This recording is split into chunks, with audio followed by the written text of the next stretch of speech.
আসসালামু আলাইকুম দর্শক, আশা করি আপনারা সবাই ভালো আছেন। আমরাও ভালো আছি।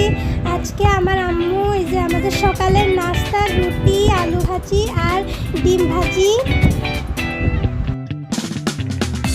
আর এটা আমাদের কুরবানি ঈদের মাংস রান্না করেছিল আম্মু। আর এই যে এখানে হচ্ছে আমার গ্রামের বাড়ি থেকে অনেক লেবু কিনে এনেছিল, সেই লেবুগুলো সংরক্ষণ করে রাখার জন্য এই লেবুগুলো আমরা চিপে রস করে বোতলে ভরে ডিপে রেখে দিই, যাতে সেটা আমরা অনেক দিন পর্যন্ত ব্যবহার করতে পারি।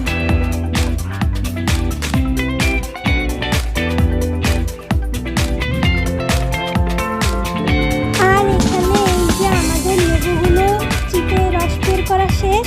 এখন এই যে আমরা এইভাবে বোতলে সংরক্ষণ করে রাখবো। আপনারাও চাইলে এই প্রসেসটা অ্যাপ্লাই করে দেখতে পারেন। আর এই যে আমার আম্মু এখানে যে আজকে সকালে কিছু বাজার করে এনেছে, সেগুলোই আপনাদের সাথে শেয়ার করছি।